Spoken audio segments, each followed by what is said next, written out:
Feared Mafia leader hires a surrogate mother and falls in love with her during the pregnancy. Hey there, I'm Alex, your guide through today's extraordinary tale on Hearts of Crime. What you're about to witness is a story of passion and danger that will keep you on the edge of your seat. Trust me, when I say the twist at the end will leave you absolutely speechless. If you enjoy these forbidden love stories, please hit that like button and drop a comment below sharing your thoughts. Make sure to subscribe and turn on notifications so you never miss our daily uploads of these incredible stories. Stay with me until the very end. I promise the conclusion will shock you in ways you can't imagine. So sit back, relax, and enjoy today's episode. Have a wonderful day, and may God bless you and your family.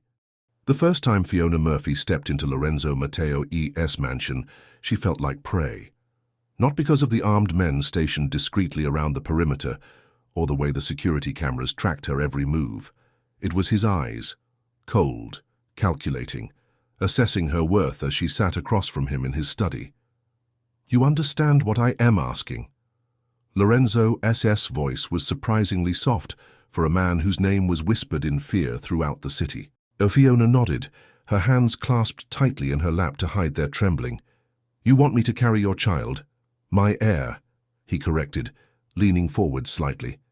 The silver at his temples caught the late afternoon light streaming through bulletproof windows. Despite approaching middle age, Lorenzo Mateo possessed the kind of masculine beauty that turned heads, sharp cheekbones, a strong jaw perpetually darkened with stubble, and those eyes, deep brown and impenetrable. "The doctors have confirmed you are healthy.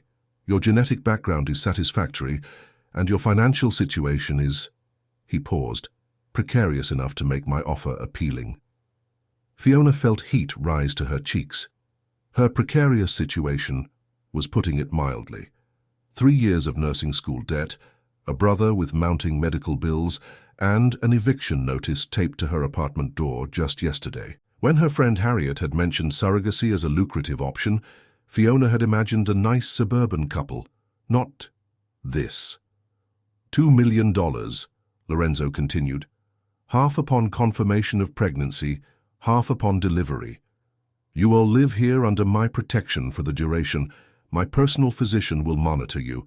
After the birth, you sign away all rights and disappear from my life permanently."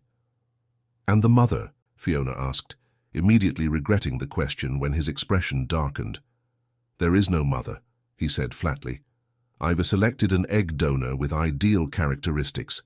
The child will be created through IVF with my contribution, and the donor egg, then implanted in you. My family line continues without the complications of marriage." Family line. As if he were discussing some royal bloodline instead of what everyone in the city knew him to be, the head of the most powerful crime organization on the East Coast. Not that anyone could prove it. Lorenzo Mateo was ostensibly a successful real estate developer and philanthropist. His darker activities remained carefully hidden behind legitimate businesses. "Why me?" Fiona found the courage to ask. "Surely there are surrogacy agencies with—" "I require discretion," he cut her off. "Agencies leave paper trails. Questions. I can afford questions." He stood suddenly, walking to a window overlooking manicured gardens. "Besides, you come highly recommended. Harriet speaks well of your character." Fiona blinked in surprise. Harriet was merely an acquaintance from her apartment building, who worked as a nurse at one of the city's most exclusive medical practices. She'd never imagined her as someone with connections to Lorenzo Mateo. "You've never been arrested," Lorenzo continued. "You don't drink to excess or use drugs. You're intelligent, but not ambitious enough to try blackmailing me. Your younger brother's medical treatment costs a fortune, and you're desperate enough to consider this arrangement, but principled enough not to squander the money." The casual way he laid out her life made Fiona's skin crawl. How long had he been watching her? "I know this isn't what you imagined for yourself," he said, his tone softer now. "But it is a business arrangement that benefits us both. You need money. I need discretion and reliability." Fiona looked down at her worn shoes against the plush carpet that probably cost more than her entire apartment. If she said yes, her brother Jake would get the treatment he needed. She could finish nursing school without working double shifts. Maybe even buy a small house somewhere quiet after it was all over. What if something goes wrong, she asked. Nothing will go wrong, Lorenzo replied with absolute certainty. But if it does, your family will be taken care of. That was when Fiona realized he wasn't just offering a contract. He was offering protection, something his position made uniquely valuable. Do we have an agreement, Ms. Murphy? Fiona took a deep breath. Yes, Mr. Mateo, we have an agreement. So 3 months later, Fiona stared at her reflection in the bathroom mirror of her suite in Lorenzo's mansion. The pregnancy test on the counter showed 2 pink lines. The procedure had worked on the first attempt. A gentle knock at the door made her jump. Ms. Murphy. It was Nico, Lorenzo's right-hand man. The boss asks if you were feeling well enough for dinner. This was new. For the past 3 months, Fiona had mostly dined alone in her rooms, seeing Lorenzo only for scheduled updates and appointments with Dr. Reeves, his private physician. She sometimes glimpsed him from a distance, on calls, holding meetings with stern-faced men in expensive suits, or leaving the mansion in one of his luxury cars. "I'll be down in 20 minutes, she called back. Dinner was served in a smaller dining room, rather than the formal one Fiona had glimpsed on her tour of the house. Lorenzo sat at the head of the table, his usual tailored suit replaced by a simple black shirt that somehow made him look more dangerous, not less. The test was positive, Fiona said, as a server poured water into her glass. "I know," Lorenzo replied. "Dr. Reeves called me immediately after receiving the results from the lab this morning." Of course he knew. Nothing happened in this house without Lorenzo knowing. "Your first payment has been transferred to the account we established. Your brother's medical bills have been settled, including future treatments." He studied her face. "You seem surprised." "I just didn't expect it so quickly." Lorenzo cut precisely into his steak. "I always honor my agreements, Miss Murphy." They ate in silence for several minutes before Lorenzo spoke again. "You will need to adjust your diet. More protein, complex carbohydrates. The kitchen staff has been briefed. Your prenatal vitamins—" "I know how to take care of myself," Fiona interrupted, surprised at her own boldness. "I'm almost a nurse, remember?" A flash of something, amusement, crossed Lorenzo's face. "Yes, about that. I've arranged for you to continue your studies remotely. The dean owes me a favor." "You... what?" "It would be a waste for you to fall behind. You will have tutors come to the house, and arrangements have been made for your clinical hours after the birth." He said this casually, as if reorganizing someone's entire education was a minor detail. "Why would you do that?" Lorenzo placed his fork down carefully. "Because a bored surrogate is a problematic surrogate. I prefer you occupied with something constructive." But there was something else in his expression, something Fiona couldn't quite identify. Before she could question him further, he changed the subject. "There is a situation requiring my attention tonight. Nico will be available if you need anything." After dinner, Fiona couldn't sleep. She wandered the mansion's east wing where her suite was located, finally settling in the library with a medical textbook. Hours passed before she heard voices from Lorenzo's study across the hall, angry, urgent voices speaking in rapid Italian. The door to the study burst open. Lorenzo emerged, supporting a bleeding man who looked vaguely familiar. Dr. Reeves followed close behind. "Get her out of here," Lorenzo barked when he spotted Fiona frozen in the library doorway.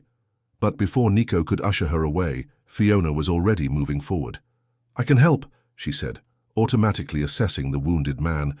"That needs pressure immediately." Lorenzo looked ready to argue, but the wounded man's knees buckled. "Fine," he snapped. "Help Ramon into the treatment room."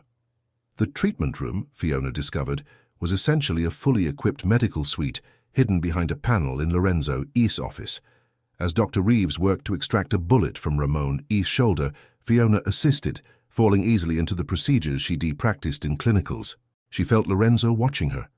The steady way she handed instruments to the doctor, her calm instructions to Ramon, how she monitored his vitals without flinching at the blood.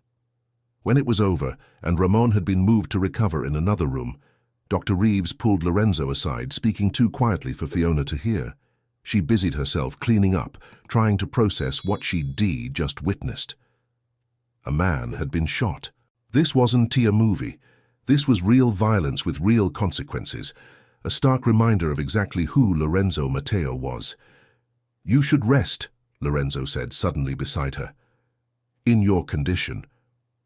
"I am pregnant, not made of glass," Fiona replied, then froze, realizing she'd just snapped at a man who most people feared to even look at directly. To her surprise, Lorenzo laughed, a genuine sound that transformed his face completely. "Noted, Miss Murphy." His expression sobered. "What you saw tonight is none of my business," she finished for him. "I am just the surrogate, remember?" Something flickered in Lorenzo's eyes. "Yes," he said after a moment, "just the surrogate." But as Fiona returned to her room, she couldn't shake the feeling that something had shifted between them. Something that wasn't a part of their carefully negotiated agreement, something neither of them had anticipated. And for the first time since arriving at the mansion, Fiona wondered if she was in danger, not from Lorenzo's enemies or his business, but from the unexpected warmth that had bloomed in her chest when he laughed. As weeks turned into months, Fiona's body changed, and so did life in the mansion. What had begun as a sterile business arrangement was evolving into something neither party had anticipated.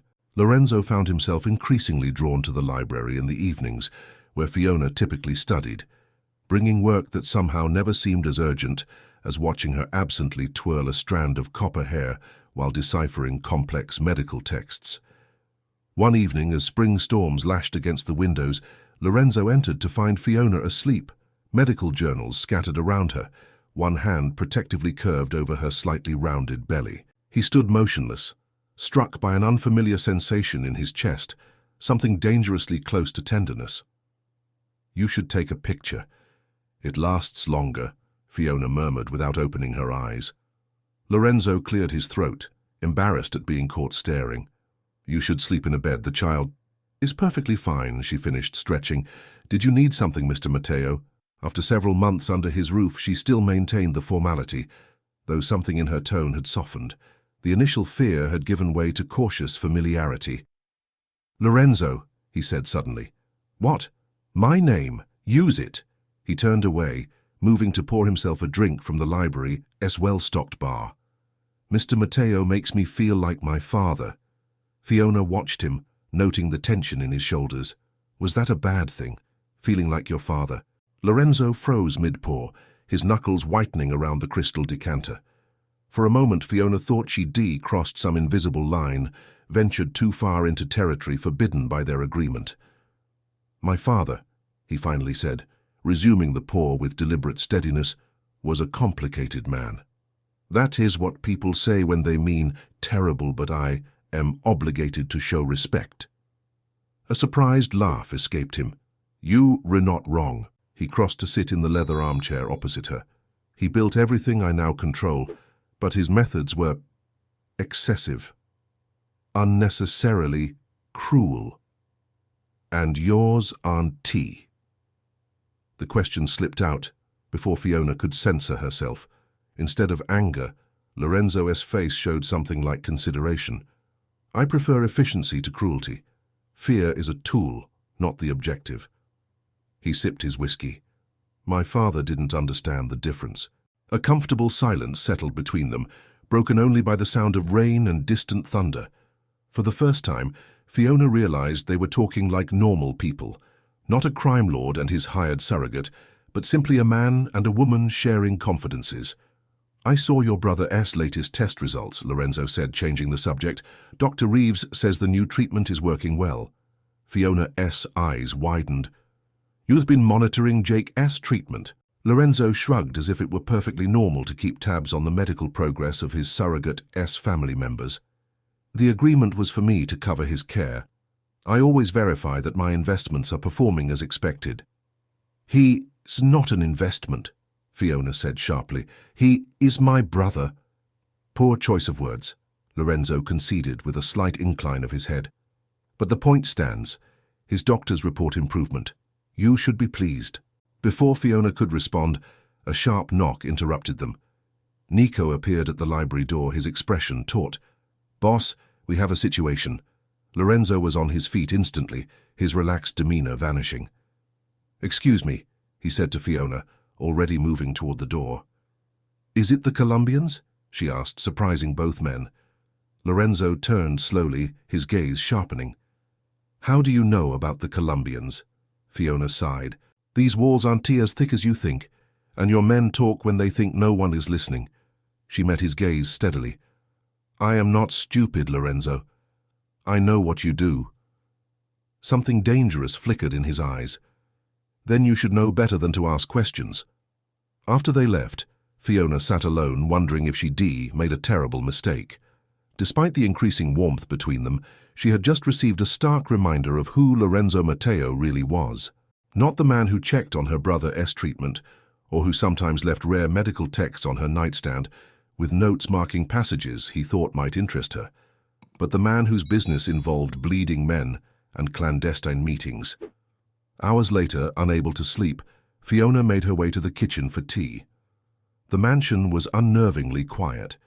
Even the usual security detail seemed diminished. As she rounded the corner, voices from Lorenzo's study made her pause. "Jack can just eliminate everyone who poses a threat," a woman was saying, her voice low but intense. "The DA is already watching you too closely." "Your concern is noted, Gabriella, but unnecessary." Lorenzo's voice was cold in a way Fiona had never heard before. "The Colombians needed to understand the consequences of crossing into my territory. And now they properly terrified, I am sure," the woman, Gabriella, replied sarcastically. "But fear makes people desperate, and desperate people make mistakes, usually bloody ones." Fiona leaned closer to the partially open door, curiosity overcoming caution. "You've made your point," Lorenzo said. "Now, about the other matter." "The surrogate?" Gabriella's tone shifted, becoming silkier. "I still think it was a mistake. A child needs a mother, Lorenzo, not just some hired womb. We could provide that, you and I. We've always made a good team." Fiona's heart hammered in her chest. She hadn't considered that Lorenzo might have a woman in his life, someone who might resent her presence or the child she carried. "That is not happening, Gabriella. We've been through this. Because of her. Don't tell me you've developed feelings for your little nurse." "Don't be ridiculous," Lorenzo snapped. "This arrangement is purely practical. Once the child is born, she'll be gone." Each word landed like a physical blow. Fiona pressed a hand to her mouth to stifle any sound. What had she expected? Of course that was still the plan. Nothing had changed just because they shared a few conversations, just because sometimes she caught him looking at her with something that might have been admiration. Moving as quietly as possible, Fiona retreated, no longer interested in tea. As she turned the corner, she collided with a solid figure. Nico. "Ms. Murphy," he said, steadying her with surprising gentleness. "You should be resting." "I couldn't sleep," she managed, hoping he couldn't hear the hurt in her voice. Nico glanced toward the study, then back at her. His expression softened slightly. "The boss, he doesn't always see what yes right in front of him." Before Fiona could ask what he meant, Nico was guiding her back toward her rooms. "Try to rest," he said at her door. "Things have a way of sorting themselves out." But as Fiona lay in bed that night, one hand resting on her growing belly, she wondered if anything could ever truly sort itself out in this world she entered, a world of dangerous men, secret meetings, and arrangements that were purely practical. The next morning, Fiona found an envelope on her breakfast tray. Inside was an ultrasound appointment card for later that day, along with a handwritten note in Lorenzo's distinctive script, "I'll drive you myself." L. Despite her lingering hurt from the previous night's overheard conversation, Fiona felt a flutter of anticipation. This would be the first detailed scan, the first real glimpse of the child growing inside her. Lorenzo's heir, the reason for everything.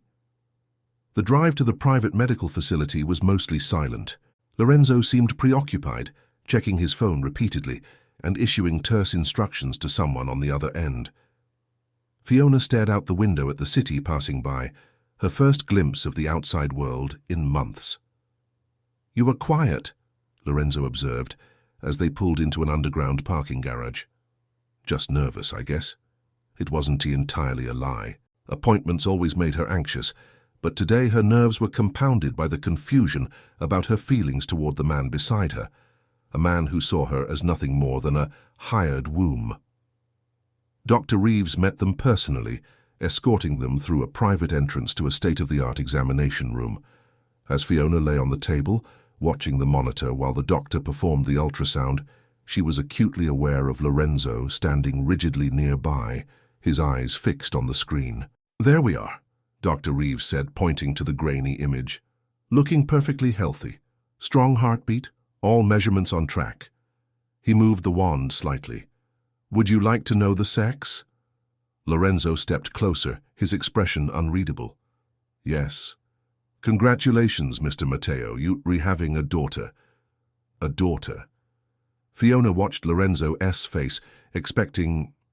what? Disappointment that it wasn't a son. Indifference.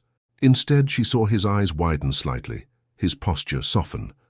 "A daughter," he repeated almost to himself. Dr. Reeves continued the examination, pointing out various developments and confirming that everything was progressing normally. Throughout it all, Lorenzo remained unusually quiet, his eyes never leaving the screen. On the drive back, the silence felt different, contemplative rather than tense. Finally, as they approached the mansion gates, Lorenzo spoke. "So I never considered a daughter," he admitted. "I always assumed a son to carry on the family business," Fiona suggested. His lips quirked in a half-smile. "Something like that. Disappointed?" Lorenzo considered this, then shook his head slowly. "No, just recalibrating." As they pulled up to the house, he seemed to come to a decision. "Have dinner with me tonight. Not in the dining room. There is a place I'd like to show you." Intrigued despite herself, Fiona agreed. That evening, Nico escorted her to a part of the mansion she'd never seen before, a solarium attached to Lorenzo's private wing. The glass-enclosed space overlooked the gardens, now golden in the setting sun. A small table had been set for two, with candles already lit despite the early hour. Lorenzo was waiting, dressed more casually than she'd ever seen him, in dark slacks and a light blue shirt rolled up at the sleeves. The change made him look younger, less forbidding. "This is beautiful," Fiona said, taking in the space filled with lush plants and the stunning view beyond. "My mother, Emke's creation," Lorenzo explained, holding out a chair for her. "The only place in the house my father never entered. Her sanctuary." He poured sparkling water into her glass. "I thought you might appreciate it." As they ate, Lorenzo seemed different, more open, less guarded. He asked about her studies, her childhood, her plans for after nursing school. To Fiona's surprise, he listened intently to her answers, asking follow-up questions that indicated genuine interest. "Why medicine?" he asked as they finished the main course. Fiona traced the rim of her water glass thoughtfully. "My parents died when I was young, a car accident. The doctors tried, but..." She shrugged. "Afterward, when it was just me and Jake, I promised myself I'd learn to save people if I could." "Noble," Lorenzo commented, without the sarcasm such a word might usually carry in his mouth. "Not really," Fiona countered. "We needed the money, and healthcare pays well. Nobility had little to do with it." Lorenzo studied her face. "You underestimate yourself." The sincerity in his voice made her heart skip. She looked away, uncomfortable with the warmth spreading through her. This man was paying her to carry his child, nothing more. As if reading her thoughts, Lorenzo changed the subject. "I've been thinking about names," he said, "for the baby." "Oh?" "My mother's name was Isabella." He said it carefully, as if testing how it felt after years of disuse. "It's beautiful," Fiona said softly. "What was your mother's name?" The question surprised her. "Elena." Lorenzo nodded thoughtfully. "Isabella Elena Mateo. It has a certain strength to it." Fiona stared at him, something tightening in her chest. He was including her family in his child's name, a gesture so unexpected she didn't know how to respond. Before she could formulate a reply, the mansion's alarm system blared to life. Lorenzo was on his feet instantly, all softness gone from his expression. "Stay here," he ordered, already moving toward the door where Nico had appeared, gun drawn. "Boss, they've breached the east perimeter," Nico reported tersely. "At least 6 men, heavily armed." Lorenzo turned to Fiona, his expression grim. "The panic room now." "What is happening?" she asked, heart pounding. "The Colombians have decided to respond to our previous discussion," he said grimly. "Nico will take you to safety." "What about you?" Something flickered in Lorenzo's eyes. Surprise at her concern, perhaps. "I will handle this." Before she could protest, Nico was leading her through the mansion via a route she'd never seen before, eventually arriving at what appeared to be a solid wall. He pressed his hand to a concealed panel, revealing a reinforced door. "The boss will come for you when it is safe," Nico assured her, ushering her inside. "There is water, food, a bathroom, everything you need." As the door sealed behind him, Fiona found herself in a surprisingly comfortable room, more like a small apartment than the bunker she'd expected. Monitors on one wall showed various views of the mansion's interior and grounds. With growing horror, she watched armed men moving through areas she recognized, exchanging gunfire with Lorenzo's security team. On one screen, she spotted Lorenzo himself, moving with lethal precision, a gun in his hand. This was not the man who had just discussed baby names with her over dinner. This was Lorenzo Mateo, feared leader of the city's most powerful criminal organization. Hours passed with Fiona, alternating between pacing anxiously and watching the monitors. The gunfire had stopped, but she couldn't tell who had prevailed. What if Lorenzo was hurt, or worse? What would happen to her and the baby then? Finally, the door to the panic room slid open. Lorenzo stood there, a cut on his forehead and blood on his shirt, but very much alive. "It's over," he said simply. Relief hit Fiona with unexpected force.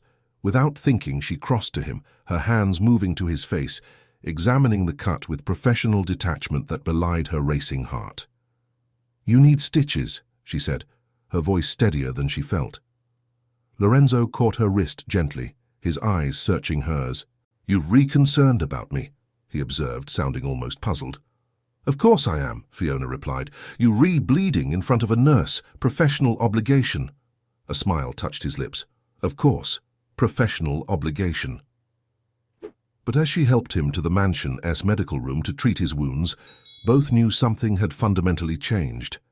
The lines of their arrangement had blurred, complicated by feelings neither had anticipated and neither was ready to name. As Fiona carefully stitched the cut on his forehead, Lorenzo watched her face, the concentration in her eyes, the slight furrow between her brows, the gentle competence of her hands. "You are not just the surrogate," he said quietly, echoing her words from months ago. "Not anymore." Fiona's hands stilled. She met his gaze, seeing something there that both thrilled and terrified her. Because despite everything, despite knowing exactly who and what Lorenzo Mateo was, she could no longer deny that he had become something to her too. Something dangerous, something impossible, but something undeniably real. In the weeks following the attack, the mansion transformed into a fortress. Additional security personnel patrolled the grounds, new surveillance systems were installed, and Lorenzo rarely left the property. The Colombian threat had been neutralized, at least temporarily, but the incident had shaken him in ways he wouldn't admit, not because of the danger to himself. Lorenzo had lived with death's shadow since childhood.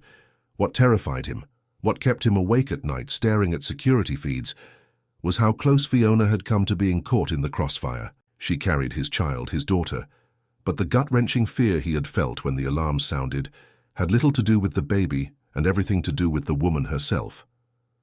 Fiona noticed the change in him. The tentative warmth that had been growing between them hadn't vanished, but Lorenzo had retreated behind walls of professionalism, limiting their interactions to brief medical updates and polite inquiries about her comfort. The intimate dinners in the solarium stopped. The late-night conversations in the library ceased. "He is protecting himself," Nico explained one afternoon, finding Fiona staring out at the gardens from her window. In the months she'd been at the mansion, Lorenzo's right-hand man had become something like a friend, the only person who spoke to her with complete honesty. "From what? Me?" Fiona asked, rubbing her growing belly absently. She was showing prominently now, entering her third trimester. Nico leaned against the doorframe. "The boss doesn't do vulnerability. Never has." He hesitated. His father made sure of that. What happened with his father? Fiona had gathered bits and pieces, enough to know it wasn't a happy story, but Lorenzo never spoke of it directly. Nico's expression darkened. "Not my story to tell, but understand this. The boss isn't pulling away because he doesn't care. It is because he does." That evening, determined to break through Lorenzo's self-imposed distance, Fiona made her way to his study. She knew he would be there. He always worked late, especially since the attack. What she didn't expect was to find him staring at an old photograph, a glass of untouched whiskey at his elbow. He looked up sharply at her entrance, quickly returning the photo to a drawer. "You should be resting," he said, his tone carefully neutral. "So I'm pregnant, not an invalid," Fiona replied, the familiar exchange almost comforting in its predictability. She gestured to the chair across from his desk. "May I?" Lorenzo nodded, his expression guarded. "I've been thinking about after," Fiona said, settling into the chair with some difficulty. "When the baby comes." Something flickered in Lorenzo's eyes. "Our arrangement stands. You will be well compensated." "That is not what I mean," she interrupted. "Kindly have you been thinking about her? Isabella." She watched his reaction carefully. "What kind of life will she have?" Lorenzo's jaw tightened. "She'll have everything. The best education, opportunities, security." "Love?" Fiona asked quietly. The word hung between them, charged with meaning neither was ready to fully acknowledge. "I am capable of loving my daughter," Lorenzo said stiffly. "I know that." Fiona leaned forward slightly. "But what about the rest? The business, the danger, the isolation?" She gestured around them. "Is this the life you want for her?" Lorenzo stood abruptly, moving to the window. "I didn't bring you here to question my capabilities as a father." "No, you brought me here to incubate your heir," Fiona replied, her voice sharper than intended.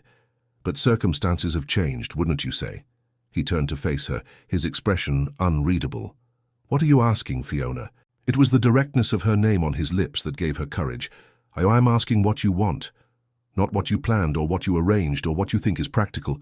What do you want, Lorenzo?" For a moment, the mask slipped. Behind the controlled facade of Lorenzo Mateo, feared crime lord, she glimpsed the man, conflicted, vulnerable, yearning for something he'd never allowed himself to imagine. "What I want isn't irrelevant," he said finally, the mask sliding back into place. "My life doesn't allow for complications." "I am a complication?" Fiona asked. "You know what you are." His tone softened slightly. "What you become." Before Fiona could press further, a sharp knock interrupted them. Gabriella burst in without waiting for a response, her striking features arranged in an expression of controlled panic. "The DA is moving," she announced, then stopped short at the sight of Fiona. "I didn't realize you had company." "It is fine," Lorenzo said, instantly alert. "What is happening?" Gabriella glanced at Fiona, clearly hesitant to speak freely in her presence. "She can hear," Lorenzo said impatiently. "What about the DA?" "Martinez is seeking indictments. Tomorrow morning." Gabriella placed a file on his desk. "He has a witness." "Who?" "Torres." Lorenzo's expression hardened into something cold and unfamiliar. "Arrange a meeting. Tonight." Gabriella nodded crisply and left, casting a final assessing glance at Fiona. "I should go," Fiona said, struggling slightly to rise from the deep chair.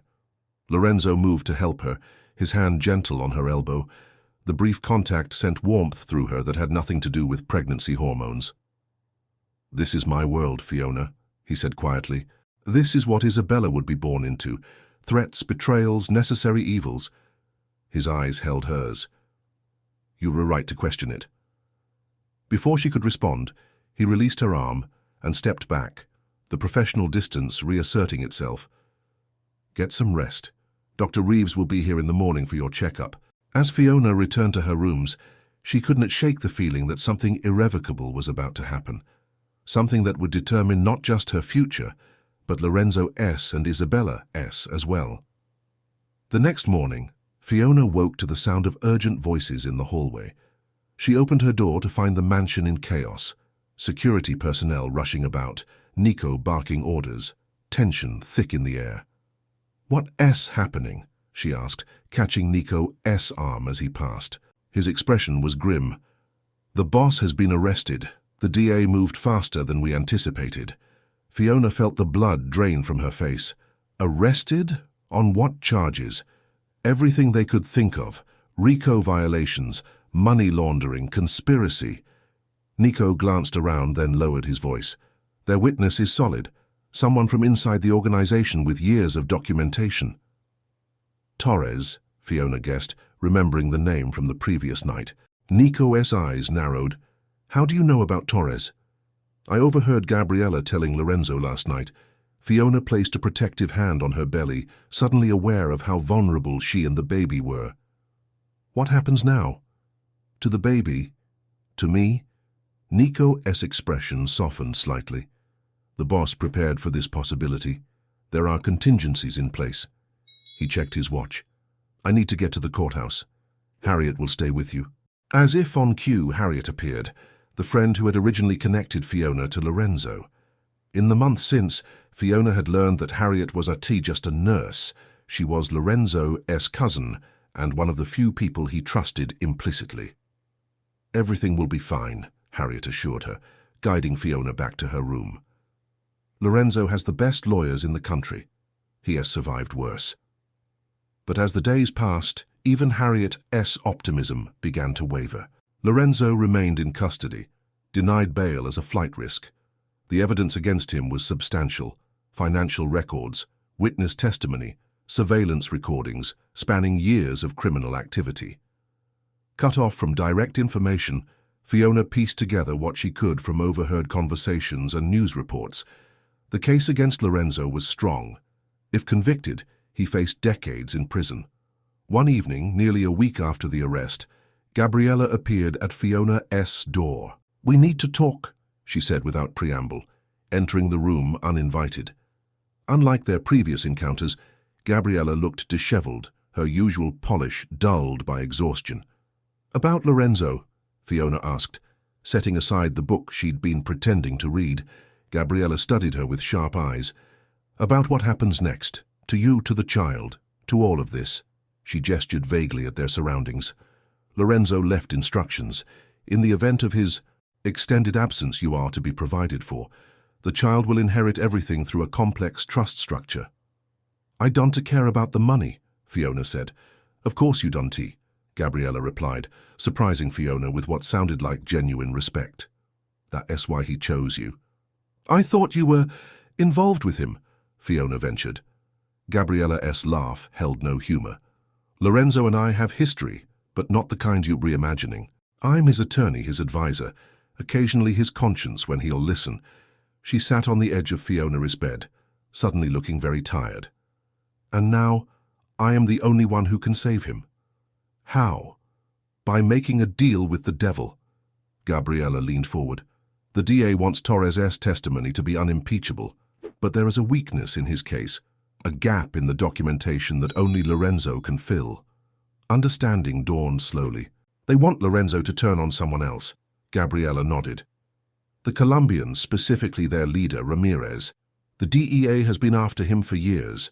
Lorenzo's testimony could give them what they need." "But that would make him a target," Fiona said, her heart sinking. "He'd never be safe again." "No, he wouldn't." Gabriella's expression was grim, which is why he's refusing the deal. Fiona stood abruptly, pacing the length of the room. "So he'll go to prison for decades instead. Isabella will grow up without her father? That's his solution?" "He believes it as the only way to keep both of you safe," Gabriella said quietly. "If he takes the deal, Ramirez's people will never stop hunting him, or anyone connected to him. And if he doesn't take it, he sacrifices his life anyway," Fiona said bitterly. "There has to be another option." Gabriella watched her thoughtfully. There might be, but it would require something from you that you may not be willing to give. What? The truth. 2 days later, Fiona sat in a sterile conference room in the federal courthouse, her hands folded protectively over her swollen belly. Across from her, District Attorney Martinez and 2 federal agents waited with barely concealed impatience. Ms. Murphy, Martinez began, I appreciate your willingness to speak with us, but I'm not clear on what information you believe you have that would be relevant to our case against Lorenzo Mateo. Fiona met his gaze steadily. I want to be clear about something first. I'm not here to help you prosecute Lorenzo. I am here to offer an alternative that might satisfy everyone's objectives. Martinez leaned back, clearly skeptical. I am listening. The night before Lorenzo's arrest, I overheard a conversation between him and his attorney regarding your witness, Torres. Go on. Lorenzo immediately arranged to meet with Torres that night. I believe that meeting was recorded. Fiona glanced at Gabriella, who sat beside her, face impassive. We have no record of such a meeting, one of the federal agents interjected. Check Torres' phone, Fiona suggested. The backup recordings would be there. Not on Lorenzo's devices, which you've already seized. Martinez exchanged looks with the agents. Even if such a recording exists, what do you believe it contains? Evidence that Torres was working with Ramirez, Fiona said confidently. That he has been a double agent feeding information to the Colombians while pretending to be loyal to Lorenzo. That is a serious allegation, Martinez said. Based on what evidence? During the attack on Lorenzo's home several weeks ago, Fiona replied, the Colombians knew exactly how to breach the security systems, where the panic room was located, which guards would be stationed where. Only someone with intimate knowledge of the mansion and Lorenzo's operations could have provided that information. Someone like Torres, Gabriella added, who has had access to the mansion's security plans for years. Martinez frowned. This sounds like a desperate attempt to discredit our key witness. Then prove me wrong, Fiona challenged. Check Torres' phone, his bank records, his recent meetings. If I am right, you will find connections to Ramirez and evidence far more valuable than anything Lorenzo could provide. The meeting ended without resolution, but Fiona could see the seeds of doubt had been planted. As Gabriella escorted her from the courthouse, Fiona finally asked the question that had been burning in her mind. Was I right? About Torres? Gabriella's smile was razor sharp. Lorenzo has suspected for months. The attack confirmed it, but he needed proof. She helped Fiona into the waiting car. The recording exists. Martinez will find it, along with some very interesting transfers to offshore accounts in Torres' name. So Lorenzo set a trap, Fiona realized. He knew this was coming. He was always thinking several moves ahead, Gabriella said. It's what keeps him alive. But why not tell the DA himself? Why let me do it? Gabriella's expression softened slightly. Because coming from you, the innocent surrogate caught in the middle, it carries more weight, and because what? Because he is trying to keep you as far from this ugliness as possible, Gabriella replied. Even now, even from a jail cell, he is protecting you. The realization hit Fiona with unexpected force. Lorenzo wasn't pushing her away out of indifference or because she was just the surrogate. He was trying to shield her from exactly this, the dangerous, morally ambiguous world he inhabited. 3 days later, Lorenzo was released, the charges temporarily suspended, pending a new investigation into Torres and his connections to the Colombian cartel. It wasn't over. The DA made it clear they were still building a case, but it was a reprieve. When Lorenzo returned to the mansion, Fiona was waiting in the solarium, surrounded by the plants his mother had loved. He paused in the doorway, drinking in the sight of her, the advanced swell of her pregnancy, the determined set of her jaw, the relief in her eyes that she could not quite hide. You shouldn't have gotten involved, he said without preamble. Hello to you too, Fiona replied. I am fine, thanks for asking, and so is your daughter. A reluctant smile tugged at his lips. Gabriella told me what you did. It was dangerous and unnecessary. It was completely necessary, Fiona countered, rising awkwardly to face him. You were going to martyr yourself rather than put us at risk, weren't you? spend decades in prison for some misguided idea of protection. Lorenzo's expression hardened. So I see there was nothing misguided about it. The moment Torres confirmed his connection to Ramirez, we became targets. All of us. He moved closer, his voice dropping. Do you understand what that means, Fiona? These people done to forgive, and they done to forget. I understand perfectly, she said steadily. I've been living in your world for months now. I've seen the violence, the danger, the constant vigilance. I'm not naive. Then you know why our original arrangement needs to stand, Lorenzo said, a note of finality in his voice. Once Isabella is born, you need to disappear. Start fresh somewhere with your brother. I'll provide everything you need, new identities, security, financial support. Is that what you want? Fiona asked, echoing their conversation from before his arrest. For me to disappear with your daughter, what I want isn't relevant. Yes, I remember, Fiona interrupted, but I think it is relevant, Lorenzo. I think it's the only thing that matters. She stepped closer, close enough to see the conflict raging behind his carefully controlled expression. You arranged for a surrogate because you wanted an heir without complications.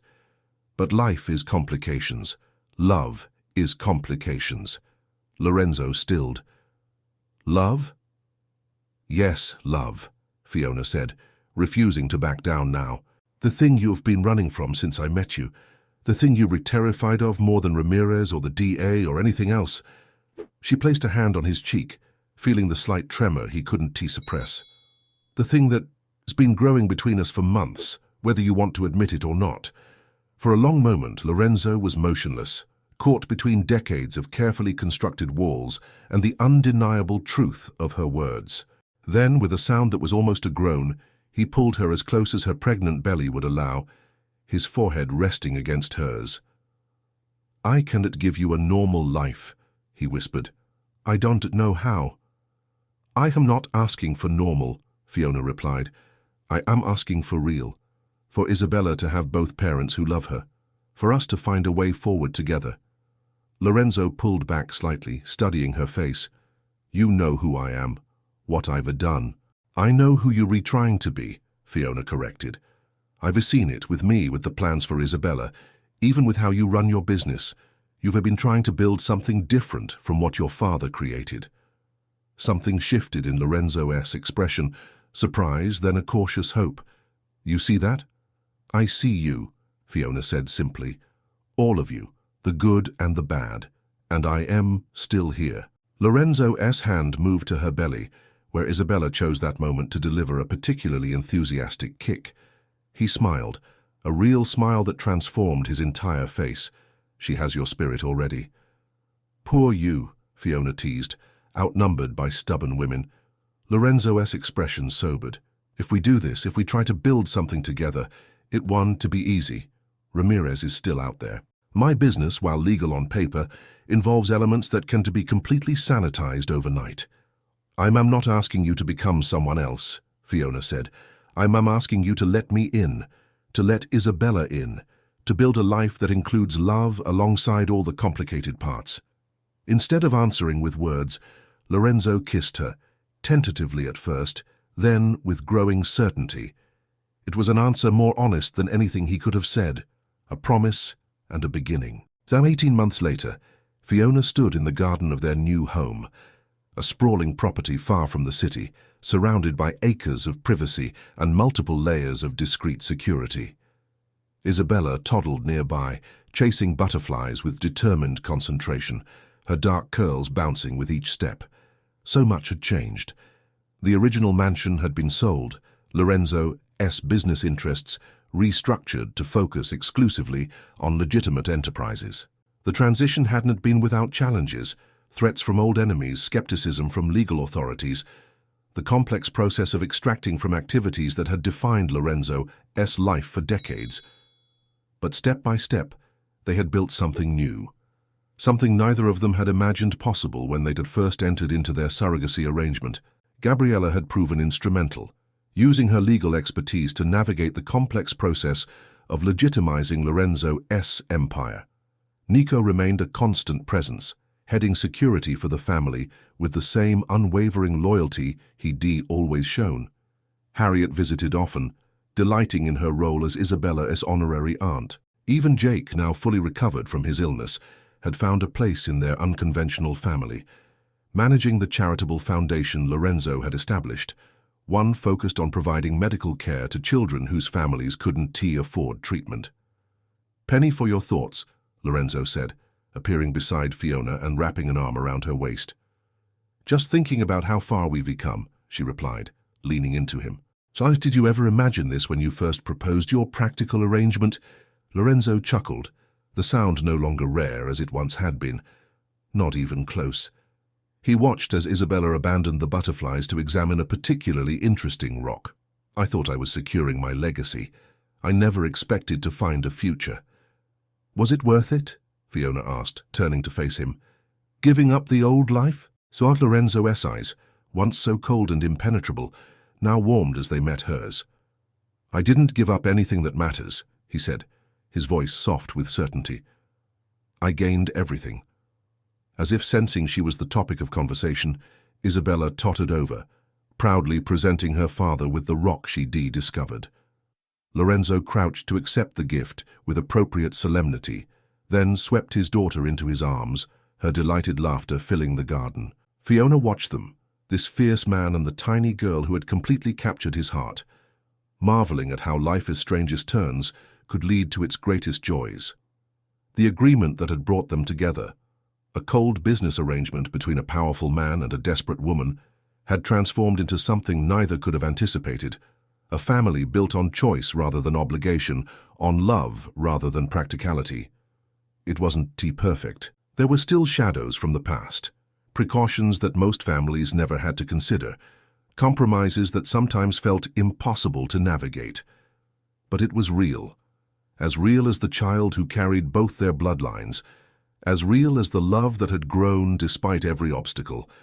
And in the end, that reality, complicated, challenging, and utterly worth fighting for, was all either of them had ever truly wanted. Wow, I told you that ending would be unexpected.